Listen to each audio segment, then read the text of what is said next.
ఆవిడ బాగుపడదు, ఆవిడ హృదయము స్వస్థపరచబడదు. ఇదేమో తెలుసా, 10 సంవత్సరాల తర్వాత ఎవరైనా దేని గురించి ప్రసన్న చేస్తే ఎవరు గుర్తొస్తారు?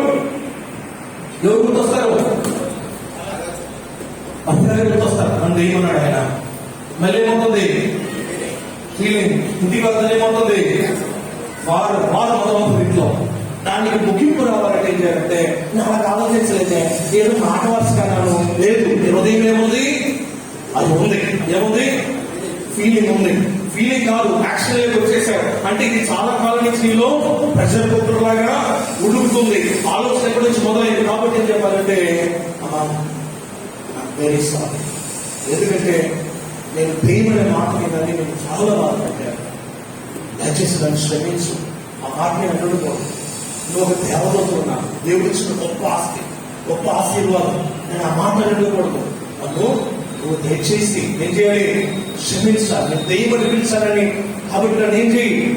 నన్ను క్షమించు అన్నప్పుడు అరుణండి అయ్యో అని చెప్పి ఏం చేస్తుంది భార్య? అర్థం. అంతేకాని నేను అలాగే అనలేదే, నేను అలాగే ఆలోచన లేదే, నేను అలాగే అనలేదే, నేను దానికోసం ఇంత పోజు కొట్టావేంటి అని ఏమవుతుంది? ఇంకా ఫీలింగ్ పెరిగిపోతుంది, ఫీలింగ్ రియాక్షన్ పెరిగిపోతుంది. నెక్స్ట్ టైం మళ్ళీ ఏమన్నా ఆపర్చునిటీ చదువుకొని సంఘం, ఎందుకంటే క్రైస్తవ సంఘం, క్రైస్తవ లోకము ప్రపంచానికి ఒక వింతలు, ఒక డెమాన్స్ట్రేషన్, ఒక పద్ధతి.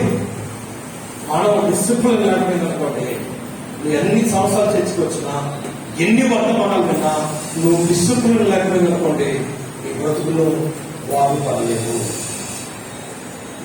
నీ పిల్లలు రే దేవుడు రాకున్నావు, నువ్వు దేవుడు చెప్తున్నావు, నేను చెప్పిన వాడు వెళ్ళలేదు, బాగుపడదు రాను అనుకో, వాడు ఏమైనప్పుడు ఫీలింగ్స్ మొదలైంది. మా నాయన ఏమన్నాడు?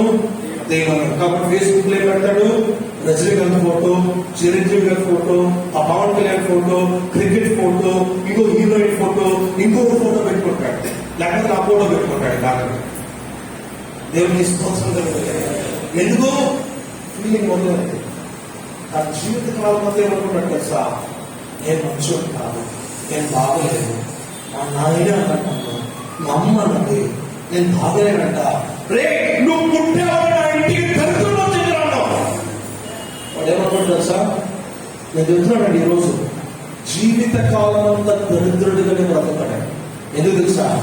నువ్వు అన్నమాట. అలా అన్నప్పుడు ఏం తెలుసా? ఈ రోజు వెళ్ళి పని చేయాలి, టైం పడతాం. వెళ్ళి ఎవరైనా అలానా 2011 సంవత్సరం నేను దరిద్రుడు అన్నప్పుడు నాకేంటి ఈరోజు మాస్టర్ గారు బయటస్థాపకుడిగా వర్తమానం ఇచ్చాను. మాట అనుకోవడం నేను చాలా బాధపెట్టాను. ఎక్కడ మాట్లాడుతున్నారు మీరు? ఎవరితో మాట్లాడుతున్నారు? ఫీలింగ్ తో మాట్లాడాలి, ఆలోచన కాదు, మీ పోసులు మీ పొగరు కాదు, ఫీలింగ్ తో. నేను చాలా బాధ పెట్టాను. బాధ అంటే ఎక్కడ వస్తుంది? ఫీలింగ్. హృదయంతో మాట్లాడాలి, నోటుతో కాదు, వేరెక్కడ కాదు, నీ పొగరు కాదు. తగ్గించుకుని ఎక్కడికి వెళ్ళాలి?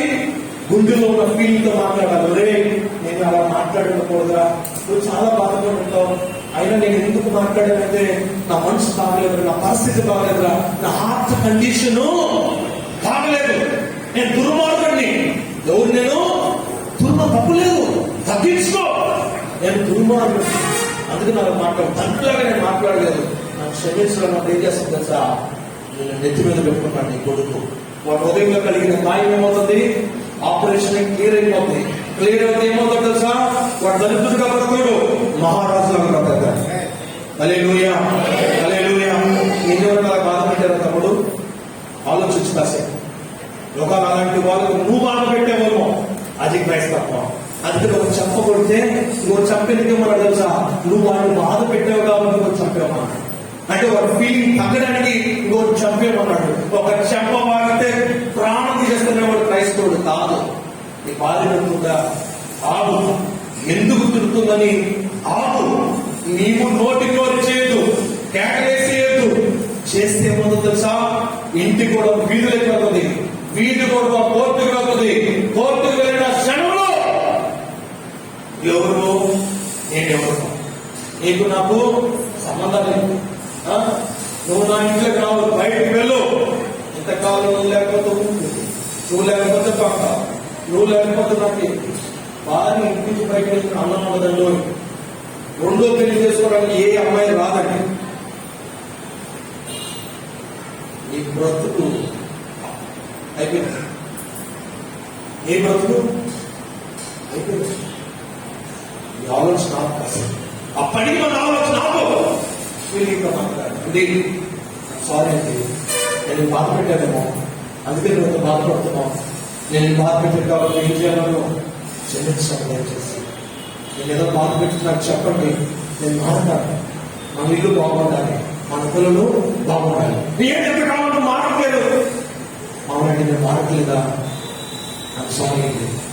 ఈ రోజు నుంచి ఏం చేస్తాను? నేను డిసిప్లిన్ గా నా ఇల్లు నిలబడాలి, నా పిల్లలు నిలబడాలి, నా భార్య నిలబడాలి, మా చర్చ్ లో నా యొక్క విశ్వాసపు గౌరవం, నా విశ్వాసపు సాక్ష్యం నేనేం చేయాలి? నిలబెట్టుకోవాలి.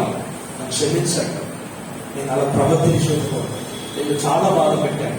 ఎక్కడో చూస్తే కాదు, నేను చాలా బాధ పెట్టానంటే ఎవరిని? ఫ్యాన్ చూసి కాదు, కళ్ళు పెట్టి హృదయంతో మాట్లాడు. కళ్ళు చూస్తే ఎక్కడ మాట్లాడాలి? హృదయంతో మాట్లాడినప్పుడు ఈ హృదయం కలిసినప్పుడు ఇంకా లవ్ సంపదలో దేవుడికి స్తోత్రం. హల్లెలూయా. చిన్న పిల్లోడు కూడా అవ్వద్దండి. చిన్న పిల్లలు కొంతమంది ఉంటారు, నువ్వు ఇలా చేస్తే కూర్చోడు చెప్తానంటావు. వాళ్ళ లైఫ్ లో కూర్చోడు అంటే భయం. భయం ఎక్కడ ఉంటుందో తెలుసా? పిల్లలకి అమ్మ నాన్న చేసే పాప పిల్లలకి భయపెట్టదు, భయపెట్టాలని పెట్టదు. ప్రేమతో బుజ్జగించి, ఆకాశం చూపించి, చెట్లు చూపించి, కుక్కలు చూపించి మాకు ఏం పెట్టాలి? అన్నం పెట్టాలి. చదువు పెట్టేటప్పుడు దెయ్యం వస్తుంది, ఇదిగో పాము వస్తుంది, ఇదిగో ఊషాయి వస్తున్నాడు, పక్కింటి ఆయన వస్తున్నాడు, ఇదిగో మీ నాన్నగారు వస్తున్నాడు, కొంతమంది ఇదిగో మీ అమ్మ వస్తుంది అంటారు. ఆ పిల్లకి ఆ పిల్లడికి ఏం నేర్పిస్తుంది తెలుసా? అమ్మమ్మగా దెయ్యం. ఎంత భయంకరం అంటే మిమ్మల్ని ఎవడమంటే అలా బాగుందా?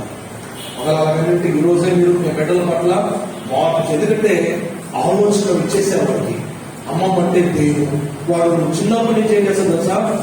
ఫీలింగ్, అమ్మమ్మ అంటే నాకు భయం, అమ్మమ్మ నాకు వద్దు, నాయనమ్మ అంటే వద్దు, డాడీ నాయన వచ్చేస్తున్నాడా, నువ్వు కంట్రోల్ చేయలేవా? నువ్వు కంట్రోల్ చేయలేక ఆయన అప్సెట్ చేసే కానీ నీ భర్తని దెయ్యం లాంటి బిడ్డలకి ప్రసెంట్ చేయండి. ఏమవుతుందంటే పిల్లలు నాన్నగారి నుంచి దూరం అయిపోతారు. నాన్నగారి నుంచి దూరం అవ్వడం చేత ఆ కుటుంబము వెళ్ళిపోతారు. బాగుంది కదా? నేర్చుకున్నారా? ఎందుకు తెలుసా? నేను ఎన్నో గ్రామాలకి సువార్త ప్రకటించాను, ఎన్నో రాష్ట్రాలు తిరిగాను, ఎన్నో దేశాలు తిరిగాను. నా పెద్ద కొడుకు నేను చాలా కొట్టేశాను, నాలుగు పక్కన చేయలేదు. వాడి చిన్నప్పటి నుంచి డిసిప్లిన్ అని చెప్పి బెల్ట్ తీసుకొట్టేసేవాడిని అండి, పెద్దలు తీసుకొట్టేసేవాడిని అండి. వాడు ఏదో స్టిఫ్ గా ఏదో కమాండర్ చీఫ్ గా ఉండాలని చెప్పి చిన్న బాధేసేవాడిని అండి. రెండో బాబు పుట్టిన తర్వాత అమ్మాయి కదండి, అమ్మ నన్ను ఎలా చేస్తారు తెలుసా? అమ్మాయిని కొట్టకూడదు చేస్తారు. భర్త తీసుకొట్టేస్తే ఏమవుతుంది తెలుసా? ఈ ప్రేమ ఎప్పుడు నిలబడదు, ఈ పెళ్లి నిలబడదు. భార్యను కొట్టేవాడు వాడు ఎంత ప్రేమిస్తున్నాడు. ఎందుకు తెలుసా? అమ్మ నాకు పట్టుకుని పెంచుతాను, దారు పెట్టి పెంచుతాను, నాన్నగారు వస్తారు చాక్లెట్ తీసుకొస్తారు, 5 స్టార్ చాక్లెట్, అమ్మ బుచ్చగేస్తుంది, తింటారు కానీ ఎవరు కూడా పడతారు. తప్ప పెళ్ళైన తర్వాత పట్టడం మొదలు పెడితే ఆ భార్యను ఎప్పుడు ప్రేమించారు. ముఖాలు ఎవరైనా కొట్టినట్లు అయితే ఈ రోజు ఏం చెప్పాలి తెలుసా? అమ్మా నేను ఫలానా సంవత్సరం నీ గుర్తు తెచ్చుకోవాలి. ఏ రోజు కొట్టావు, ఎందుకు కొట్టావనేది అనవసరం, ఎందుకు కొట్టావనేది అనవసరం. నువ్వు క్రైస్తవుడు అయితే నీ భార్య క్షమాపణ. అమ్మా అలాంటి సంవత్సరం నేను చాలా భయంకరమైన దుర్మార్గుని, నా కోపం నేను నా హృదయాన్ని సరిగా లేదు, నా మనసు సరిలేదు, నేను దేవుని భయభక్తి లేను అని ఆ రోజు నేను చేంజ్ చేసుకున్నాను. ఈరోజు వాస్తవంగా నాతో మాట్లాడారు, నన్ను క్షమించమ్మా. నేను లైఫ్ లో నేను ఎప్పుడు ప్రాబ్లం మాట నీ భార్యకి మాట భద్రత, ఫీలింగ్ కి భద్రత తెగు. మా ఆయన ఎప్పుడు కొట్టడు, మా ఆయన బాగా చూసుకుంటాడు అని ధైర్యం సృష్టించు. నేను ఎప్పుడు విడిచిపెట్టాలి నీ భార్య. లేకపోతే జీవితకాలం నీళ్ళు ఎక్కడ ఉన్నది, ఎక్కడ కట్టబడి ఉన్నది? ఇసుక కదా. ఎప్పుడు ఒక రోజు కూలిపోతుంది. కూలిపోకుండా ఏం చేయాలి? ఫీలింగ్ తో మాట్లాడాలి. ఈరోజు క్రైస్తవుడు అంటే ఎలాగైపోయింది తెలుసా? నవ్వులు పాలైపోతున్నాయి. క్రైస్తవ కుటుంబాలు ఎలాగైపోయింది తెలుసా? జోకులుగా మారిపోతున్నాయి. కాకినాడకు దేవుడిని పెట్టాడు. ఇక్కడి నుంచి ఎంతమంది ట్రాన్స్ఫర్ అయిపోతారో నాకు తెలియదు. మీకు మంచి అద్భుతమైన దైవజనుడు దేవుడు ఇచ్చాడు. వీళ్ళ చేతుల నుంచి మిమ్మల్ని డిసిప్లిన్ గా వేస్తున్నారు. ఎన్నో చర్చలు జరిగారు కానీ కాకినాడ చర్చ్, ఈ చర్చ్ ఎక్కడ చూడలేదు. అందులో అంత డిసిప్లిన్, అంత చక్కగా పాపడతారు. అందుకని మిమ్మల్ని ఇంకా ఫ్యామిలీలో, లైఫ్ లో డిసిప్లిన్ కొంచెం ముందు ఎక్కువ 5 minutes తీసుకుంటారు. ఆఫీస్కి వెళ్ళినప్పుడు క్రైస్తవుడు ఎలా వెళ్ళాలి సార్?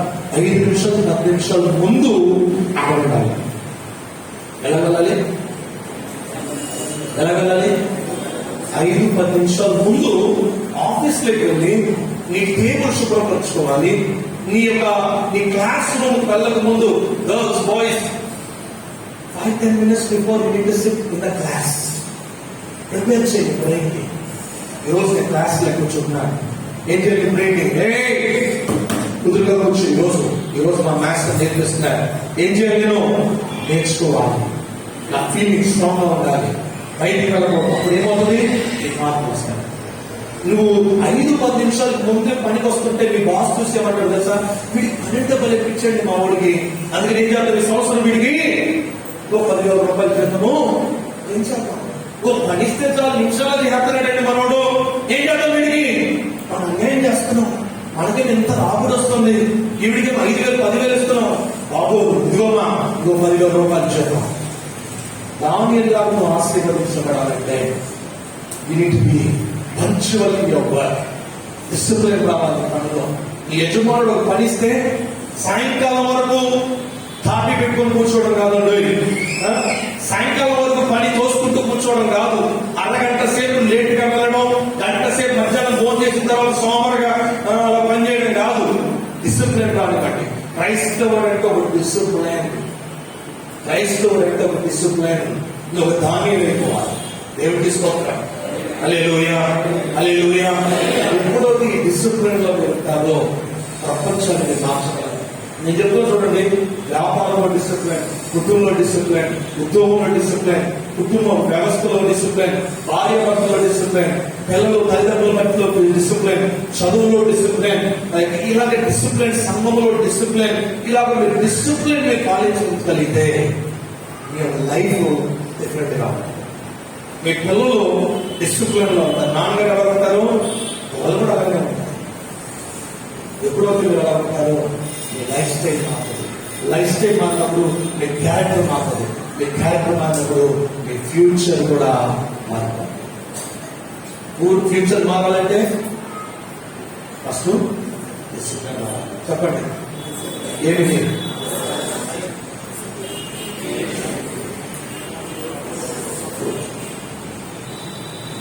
చెడ్డ బీజం వేశారు, నీళ్లు పోశారు, కాపాడారు. ఫలం ఏమొస్తుంది?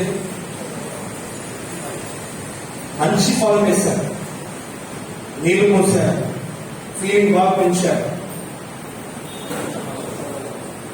భార్య పట్ల మంచి విత్తనాలు వేయండి, పిల్లల మీద మంచి విత్తనాలు వేయండి, మంచి మాటలు చెప్పండి.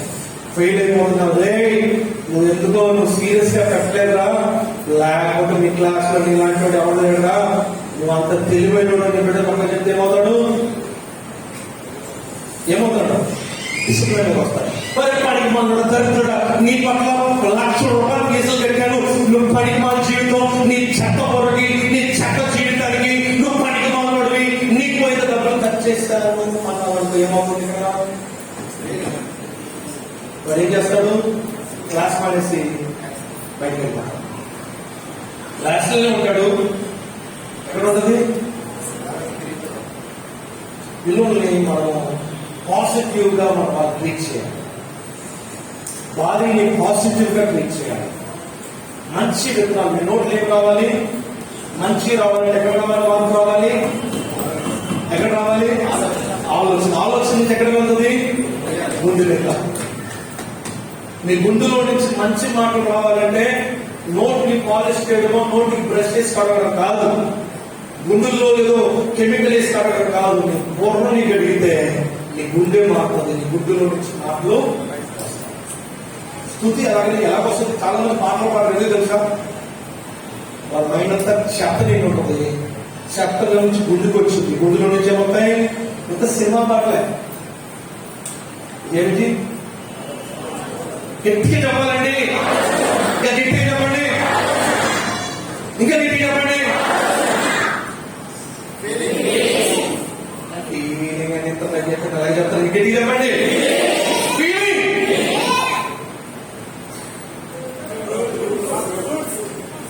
ఒక అబ్బాయి మీద ఆలోచన వచ్చింది, ఏం చేయాలి? అబ్బాయి మీద ఆలోచన వచ్చింది, ఏం చేయాలి? అబ్బాయిలు దేవుడి దగ్గర నుంచి వచ్చిందా, నా దగ్గర నుంచి వచ్చిందా, లేక సైతం దగ్గర నుంచి వచ్చిందా? ఫస్ట్. రెండు, దేవుడి దగ్గర నుంచి వస్తే దాంట్లో పాపం అనుకోవాలి. దేవుడి దగ్గర నుంచి వస్తే మా అమ్మ నాన్న కూడా నచ్చాలి, వాళ్ళ లైఫ్ లో సెటిల్ అయి ఉండాలి. మా అమ్మ నాన్న ఎంత కష్టపడి పెంచారు, నా భద్రత గురించి ఆలోచిస్తారు. ఎవరంటే రోడ్లో వెళ్ళి ఒక్కొక్కటి కోడికి ఎవరన్నా ఇస్తారా? ఇస్తారు ఎవరన్నా? ఎవరు? ఎవరంటే విజేత పిల్లల్ని ఏమో కూర్చోడు కూడా దేవుని పుస్తకం కదా. అలా ఉన్నప్పుడు బాగా ఆలోచించాల్సిందంటే వీడెందుకు నా చుట్టూ తిరుగుతున్నాడు? నా ఊళ్ళు చూసి వస్తున్నాడా? నా ఊళ్ళు చూసి వస్తున్నాడా? నా అందం చూసి వస్తున్నాడా? లేకపోతే వివాహం కోసం ఎవరు రాదు. పెళ్లి చేసుకోవాలని ఎవరు వస్తాడంటే వాడు వయసు, ఒక స్థానం. సాధారణంగా 25, 23 సంవత్సరాలు వచ్చే ఒక అబ్బాయికి మెచ్యూరిటీ రాదు. అమ్మాయికి కనీసం 21, 22, 23 వచ్చే వరకు మెచ్యూరిటీ రాదు. దాని ముందు ఏది వచ్చినా ఇన్ఫాక్చుయేషనే. కొంతమంది 5వ తరగతి, 6వ తరగతి, 7వ తరగతి, 8వ తరగతి, 9వ తరగతి, 10వ తరగతి మీకు లవ్ ఫీలింగ్ వచ్చిందనుకోండి, అలాంటి సినిమాలు మీరు చూసినట్లయితే ఈ రోజు నుంచి మానేసేయండి దయచేసి.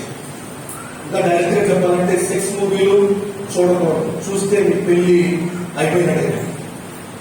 సైతాన్ ఈ రోజు చాలా భయంకరంగా పనిచేస్తుంది కదా సెక్స్ మూవీస్ లో. ఆలోచన నుంచి బయటపెట్టుకోండి, ఆ ఫీలింగ్ నుంచి బయటపెట్టుకోండి, మీ బ్రతుకు బాగుంది.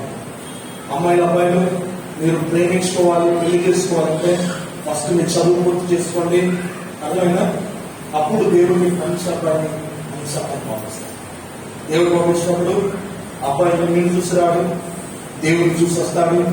అబ్బాయి క్రైస్తవుడిగా ఉండాలి, దేవుడిని నమ్ముకున్న వాడిగా ఉండాలి, మంచి సాక్షిగా కుటుంబం నుంచి రావాలి. అప్పుడు ఆ ఫీలింగ్ పెళ్లి వరకు వెళ్తుంది. లేకపోతే రివర్స్ లో వస్తుంది. ఫస్ట్ బాగానే ఉంటుంది, ఆ తర్వాత గొడవలు వచ్చి ఫీలింగ్ మారిపోతుంది, ఆ తర్వాత కోర్టులు ఎక్కడ వెళ్ళిపోతుంది. కాబట్టి మన క్రైస్తవ విధానంలో మార్పు వచ్చేదాలంటే ఎక్కడ మార్పు రావాలి? ఆలోచన ఎక్కడ వెళ్తుంది? హృదయానికి. హృదయంలో నుంచి ఏమొస్తాయి? చూసిన అన్ని రకాలైన మార్పులు వస్తాయి. మంచి ఆలోచన కలిగిన వాడు మంచి హృదయం కలిగి ఉంటాడు, మంచి హృదయం కలిగిన వాడు మంచి. అందరూ మోకరించండి. నేను ప్రార్థన తీసుకెళ్ళిపోవాలి, మరి నేను ప్రయాణంలో వెళ్ళాలి, లేకపోతే ఇంకొక 2-3 గంటల సేపు మాట్లాడుతున్నాను. ఈ రోజు మీకు నేను 12 గంటల సేపు క్లాస్ తీసుకుందాం అనుకున్నాను. ఈ రోజు నేను 12 గంటల సేపు, నెక్స్ట్ డే 12 గంటల సేపు నేను బోధిస్తాను. ఆయన దేవుడికి స్తోత్రం కదండి. అప్పుడు యమనస్తులు అవుతాయండి. నెక్స్ట్ టైం కొత్త పెళ్ళైన వాళ్ళు మాత్రమే రండి, అంతా కొంచెం డీప్గా రాదు.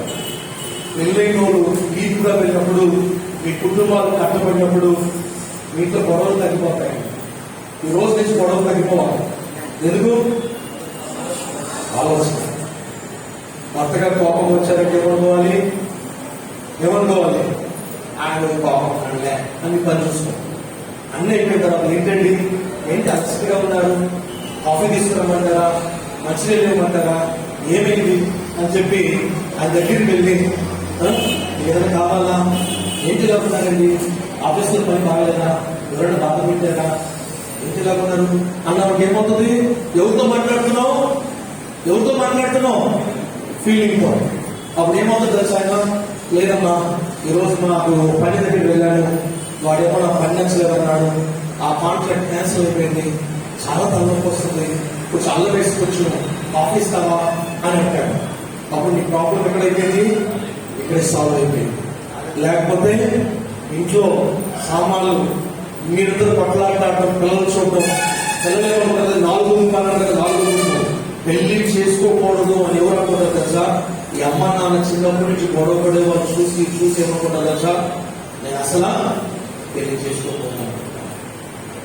కాబట్టి మన ఇల్లు మారాలంటే మన ఆలోచన, మన హృదయము మారాలి. మిమ్మల్ని నైట్ 12 గంటలకు పాస్టర్ గారికి ఫోన్ చేసినా అడిగినా ఈ విషయం జీవితాంతం మర్చిపోకూడదు. మర్చిపోయిన 2 కిలోమీటర్లు పరిగెత్తుకొని మళ్ళీ జ్ఞాపకం చేసుకోండి. దేవుడికి స్తోత్రం. అందరూ మోకరించండి. అందరూ మోకరించండి. ఒక 5 నిమిషాలు కరెక్ట్ గా 4 నిమిషాలు టైం తీసుకుంటాను. అందరూ ప్రార్థన చేయండి. అందరూ ప్రార్థన చేయండి. మీ యొక్క ఆలోచన ఎక్కడెక్కడ ఒకసారి ఈ రోజు ఒక పని చేయాలి. ఈ రోజు పని చేయాలి. ఒక బుక్ తీసుకోవాలి. మీరు ఒక బుక్ తీసుకొని ఇది మీ పర్సనల్ పని. మీకు వచ్చిన ఆలోచనలు, చిన్నప్పటి నుంచి వచ్చిన ఆలోచనలు, మిమ్మల్ని బాధ పెట్టిన ఆలోచనలు, దాని ద్వారా వచ్చిన ఫీలింగ్స్, దాని ద్వారా మీ ప్రవర్తన, మీ జీవితంలో ఏదైనా జరిగినట్టు అయితే దాన్ని రాయాలి. ఒకసారి లైన్ కూర్చోండి. బాగా వినండి. నేను ఎందుకంటే ఇది చాలా ఇంపార్టెంట్ అండి. ఇది చేయకపోతే ఎంత కష్టపడింది ప్రయాసం అంతా వ్యర్థమైపోతుంది. బ్రదర్ మీరు ఏం చేస్తారంటే ఒక బుక్ తీసుకోవాలి. బుక్ తీసుకొని మీరు పర్సనల్ గా కాసేపు కూర్చోండి. ప్రార్థనలో కూర్చొని చిన్నప్పుడు మీ పెద్దనాన్న, చిన్న మీ అమ్మ, మీ నాయన, బంధుమిత్రులు, పని దగ్గర, స్కూల్లో ఎవరైనా నేను ఏమన్నానా అని అడిగేవాడు వెంటనే నీ గుర్తులు వస్తాయి. పలానా వింటున్నాడు. ఈ బ్రెయిన్ లో ఫీలింగ్ తో హర్ట్ అయిన వాళ్ళు యాక్షన్ లో దిగిన కొన్ని ఇన్సిడెంట్స్ అన్ని గుర్తొస్తాయి. కాబట్టి రాయాలి. రాసి ఏం చేయాలంటే మీరు మోకరించి ప్రార్థన చేసి, తండ్రి పలానా వ్యక్తి నన్ను 5వ సంవత్సరంలో నన్ను చాలా గాయపరిచాడు. మా నాయన తాగేసి నన్ను బాగా కొట్టేశాడు, లేకపోతే నా భర్త నన్ను కొట్టేశాడు, నన్ను తాగని కొట్టాడు. నన్ను ప్రభా నన్ను ఆ గాయం నుంచి ఏం చేస్తావు, స్వస్థపరచాలి అని దేవుడి దగ్గర మాట్లాడాలి. మాట్లాడి 3వ పని, ఒక నువ్వు అనుకుంటున్నా ఎవరు మీరు కొట్టినా నువ్వు వెళ్ళి వాళ్ళకి సారీ. ఎలా ఉంది? ఇప్పుడు ఒక వ్యక్తి నువ్వు కొట్టాడంటే మీరు చేశారు కదా, లేకపోతే ఆయన మీరు కూర్చుంటారు కదా. కాబట్టి అది అలాంటి సంవత్సరం ఏదో బాధ పెట్టుకుంటే ఆ రోజు నన్ను ఏం చేసుకున్నాం, ఎందుకు చేసుకున్నంత వరకు నేను అడగలేదు. ఈరోజు మా పాస్టర్ గారు చెప్పారు, నేను గాయపరిచాను, నన్ను గురించి నేను చాలా గాయపెట్టాను అన్నవనుకో మళ్ళీ కొట్టడానికి ఆలోచిస్తాడా, దమ్ముడు అనుకోండి. దేవుడికి స్తోత్రం కలుగుతాయి. ఇక్కడే మనము కరెక్షన్ మార్చాలి. సరేనా? మీ పిల్లల్ని గాయపరిస్తే, మీ గుర్తొస్తే మీ పిల్లల దగ్గర వెళ్ళి క్షమాపణ. దాని ద్వారా ఏమవుతుంది సార్, వాళ్ళు కట్టబడి ఉంటారు. వాళ్ళ ఆత్మలు ఏమిటంటే బంధించబడి ఉంటాయి మీ మాటల ద్వారా. చూడండి, ఆశీర్వాదము శాపం ఎక్కడుందంట? 4 ఎక్కడి నుంచి వచ్చింది? ఆలోచన నుంచి ఏమైంది? Feeling development. ఫీలింగ్ నుంచి మాటలు వచ్చాయి. అంటే నీకు ఆల్రెడీ మీ అబ్బాయి అంటే మీ అమ్మాయి అంటే ఫీలింగ్ ఎక్కడ ప్రాబ్లం వచ్చింది, ఆర్ట్స్ లో ప్రాబ్లం వచ్చింది. కాబట్టి నువ్వు ఏం చేయాలంటే వాళ్ళని క్షమాపణ అడగాలి. ఇది చాలా సిల్లీగా కనిపించవచ్చు మీకు, కానీ ఇది చాలా పవర్ఫుల్. ఎప్పుడైతే మీరు వాళ్ళని ఆ మాటల నుంచి రిలీజ్ చేస్తారో వాళ్ళ శాపం తీసేస్తారో వాళ్ళు ఏమవుతాయి. కొంతమంది మీరు పలికిన మాటలు బట్టి మీ పిల్లలకి ఉద్యోగం రావట్లేదు. అలాంటివి ఉంటే ఈ రోజు ప్రార్థన చేయాలి. నేను కాసేపు ప్రార్థన చేస్తాను, ఇంటికి వెళ్ళి ప్రార్థన చేయండి. ఒక పాస్టర్ గారు చర్చ ఓపెన్ కాసేపు ప్రార్థన చేసి మీ బిడ్డలకు కానీ, మీ భర్తకు కానీ, మీ భార్య కానీ, బంధువుల మీద శాపం రిలీజ్ అయితే దాన్ని ఏం చేస్తారు? ఏసీ దగ్గర చెప్పి క్షమాపణ కోరండి. మీ ఇల్లు 2021 ముగించే ముందు మీ ఇల్లు ఎక్కడెక్కడ పోగొట్టుకున్నారో, ఎక్కడైతే పురుగులు తిన్నాయో, యోవేలు గ్రంథంలో పురుగులు తిన్నాయి కదా, అవన్నింటినీ దేవుడు ఎలాగో సమకూర్చాడో మీ జీవితాలన్నీ కూడా సమకూర్చబడతాయి. ఇల్లు హ్యాపీగా ఉంటుంది. మీరు చాలా ప్రార్థన చేసుకుందాం. అందరూ మోకరించండి, ప్రార్థన చేద్దాం. అందరూ నోట్ తెరవాలి, ఎవరు మౌనం ఉండదండి. అందరూ కూడా నోట్ తెరవండి. ప్రార్థన చేయండి. దేవుని అడగండి. ఎక్కడికి తప్పులు చేశారు? 4 నిమిషాలు, ఒక 5 నిమిషాలు మన ప్రార్థన చేద్దాం. హల్లెలూయా స్తోత్రాలు చెప్పొద్దండి. డైరెక్ట్ సబ్జెక్ట్ లెక్క వెళ్ళండి. మీ ఫీలింగ్స్ గురించి మాట్లాడండి. మీరు చేసిన రియాక్షన్ గురించి మాట్లాడండి. దేవాపరాన్ని సంవత్సరం ఇలా చేశాను, మీకు గుర్తొచ్చేయండి కూడా ఈ రోజు నుంచి ప్రార్థన చేయండి. దేవుడు మీకు విడుదల దయచేయబోతున్నాడు. ఏసే మీకు ఆశీర్వాదం దయచేయబోతున్నాడు. మిమ్మల్ని స్వతంత్రులుగా చేయబోతున్నాడు. మీ ఆత్మలకి స్వతంత్రులుగా మార్చబోతున్నాడు. మిమ్మల్ని అనేక జన్మలకు దేవుడు ఆశీర్వాదకరంగా మార్చబోతున్నాడు. ఓ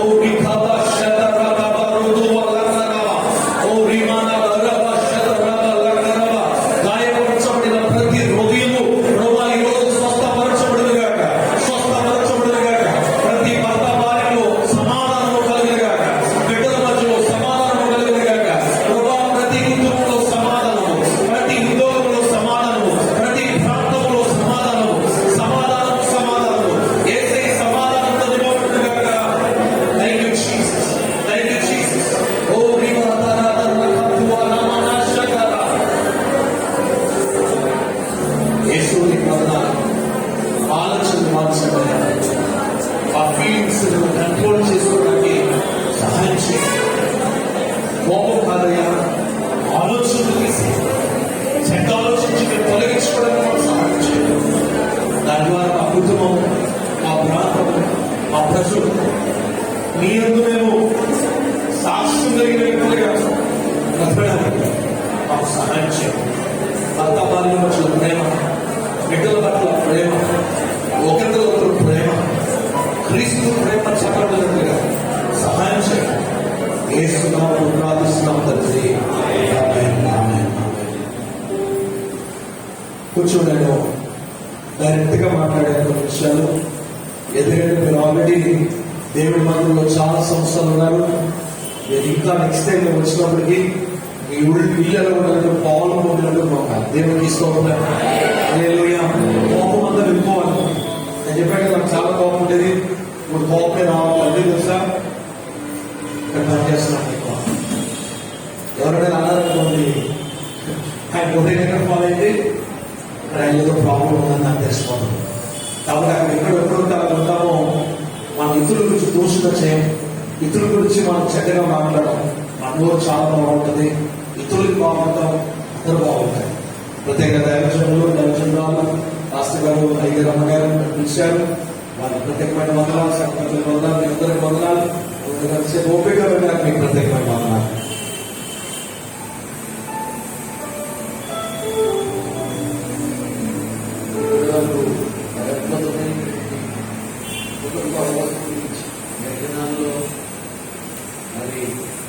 కుటుంబాలు శూన్యమైపోతున్నాయి, ఎన్నో కుటుంబాలు పతనమైపోతున్నాయి. నేటి బాగా పతనమైపోయి నష్టపోతున్నటువంటి వ్యవస్థ ఏదైనటువంటి అది కుటుంబ వ్యవస్థ. ఎన్నో కుటుంబాల్లో ఆలోచన విధానం సరిగా లేకపోవడం, ఆలోచన విధానం వచ్చి అభివృద్ధి సరిగా కంప్లీట్ చేసుకునేటువంటి పరిస్థితులు లేకపోవడం, వారి యొక్క కుటుంబాల్లో నుంచి ఫలాన్ని గ్రహించలేకపోవడం, మరి వారి యొక్క ఆలోచన విధానాన్ని మార్చుకొని వారిని అభివృద్ధిని కంట్రోల్ చేసుకుంటే మరి ఎంతో సుమంతమైనటువంటి నీతిగా విధంగా ఉండేటటువంటి కుటుంబాన్ని చేతులారా వారు నాశనం చేసుకుని మరి మరి మరి దేవుడి కుటుంబాలను మరి దేవుడు మరి దైవజనాన్ని ప్రేరేపించి ఈ ప్రత్యేకంగా ఈ ఉపవాస ప్రాంతంలో దేవుడు నన్ను వారిని నడిపించారు. ఎందుకంటే మరి వాక్యాన్ని ఉద్దేశాలు మనం చూడము. మరి చాలా ప్రాముఖ్యమైనటువంటి కుటుంబ వ్యవస్థల గురించి మరి చెప్పుకోవడం అనేది జరగడం లేదు, బోధించడం అనేది జరగడం లేదు. అలాగా వాక్యాలను చెప్పడం అనేది మనం వినటం లేదు. ఎందుకంటే మామూలుగా సంఘాలలో మరి వేరే దేవుని వాక్యాలను ఉపదేశాన్ని బోధించుంటే తప్ప క్రైస్తవ కుటుంబాన్ని ఏ విధంగా పెట్టుకోవాలి, ఏ విధంగా కుటుంబాలను జీవించాలి, మనం జీవించాలి, లోకానికి ఎలాగా కుటుంబ వ్యవస్థల గురించి మరి చెప్పేటటువంటి మనకు తెలియకపోవడం అనేది క్రైస్తవ బిడ్డలు కూడా కుటుంబాల చేతులారా మరి నాశనం చేసుకోవడం మనం చూస్తున్నాం. మరి నేను వాక్య సందేశం పెట్టేందుకు ఒకటే మరి మీరు గ్రహించే ఉంటారు, తెలుసుకొని ఉంటారు. నిజమే నా కుటుంబ పరిస్థితుల్లో దీన్ని పెట్టి నా కుటుంబం విధంగా ఉంది అని మరి అనేకులు గ్రహించి తెలుసుకుని ఉంటారు. మరి ఏ విధంగా దేవుడు మన పట్ల ఆయన ప్రేమను గురించి దేవుడు మరి నడిపించి మధ్యాహ్న వర్షంలో చాలా గొప్ప నుంచి శక్తి కుటుంబ వస్తుంది. మరి ఎంతో చక్కటి మాటల్ని దేవుడు మనకు తెలియజేశారు. ఎందుకంటే జ్ఞానంతో మనం ఎలాగ మన కుటుంబాన్ని పోరాడుకోవాలి, వచ్చిన మాటల్ని వాక్యంలో సాధ్యపడుతున్నారు. జ్ఞానంగా మన ఇల్లు కట్టుకుంటున్నారు. 3 రాళ్ళు చేతులతో తన ఇల్లు ఏం చేస్తుంది, ఓడగట్టుకుంటుంది, ప్రార్థన చేస్తుంది. మరి మనకి జ్ఞానం ఉంటే చాలు, ఓడికన్నా అవసరం, తీసుకువెళ్ళాలని అవసరం లేదు. 2 రోజులు కట్టబడవలసినటువంటి కుటుంబాన్ని చేతులాగా పాటు చేసుకున్న అవసరం లేదు. ఆ కుటుంబాలు మంచిగా కట్టుకోవడానికి అందులో మన ఆలోచనగా మనం మనసు వచ్చే ఫీలింగ్స్ ని మనం జాగ్రత్త చేసుకుని కంట్రోల్ చేసుకుంటే మరి మంచిగా మన కుటుంబాలు ఇటువంటి చాలా అద్భుతమైనటువంటి దేవుని యొక్క వాక్యం వ్యవస్థ గురించి ఎంతో చక్కగా ఒక పాపం మళ్ళీ మరి ఎంతో చక్కటి సాధించుకుంటూ ఒక శక్తితో ఒక కాలేజీలో ఎలాగైతే పిల్లలు టీచ్ చేస్తారో ఆ విధంగా దైవంగా చక్కగా మరి ప్రత్యేకంగా మరి దేవుడు కాకుండా మాట్లాడారు. మంచి చక్కటి మంచి అద్భుతమైన సందేశం చెప్పండి.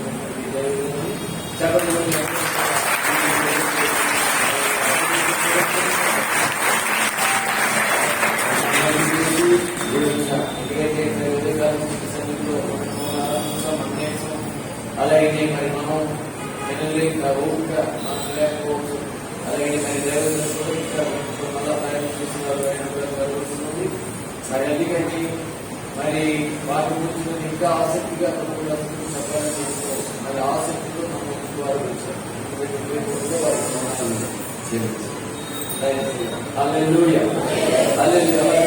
రాత్రి 6 గంటలుగా ఆరాధన ప్రారంభం.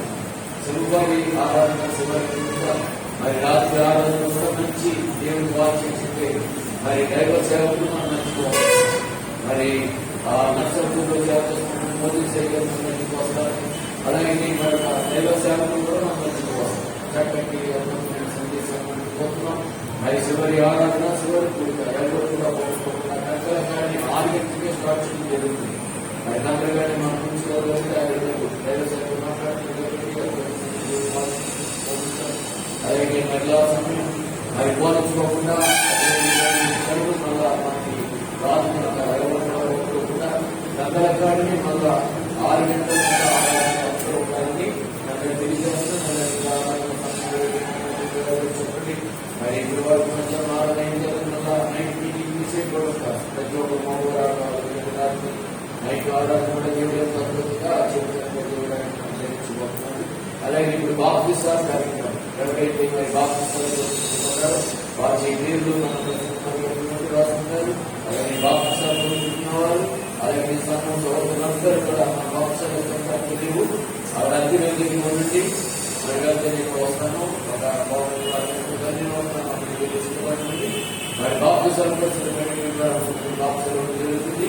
ఇది మళ్ళీ 6 గంటలకి అనేక చెప్పండి తెలియచేయండి. అనేక చివరి ఆరాధన చివరి ఆరాధన అంటే కార్యాంతరం లేదు. మరి సంపూర్ణంగా ప్రతి సంవత్సరంలో విశ్వాస ప్రార్థనను ముగించుకోవాలి. ఏమించినట్టు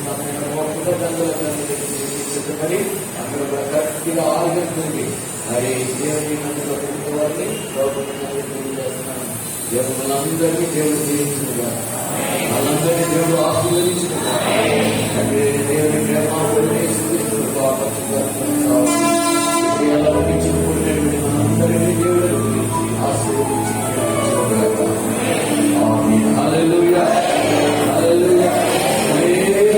అందరికీ ప్రోత్సాహం అందరూ కూడా ఇలా తిరిగి నేను చేస్తాను. బాప్తిస్మాలు సంఘ సోదరులతో మాట్లాడుతూ కూడా టైం సరిపోతాయి. అప్పుడు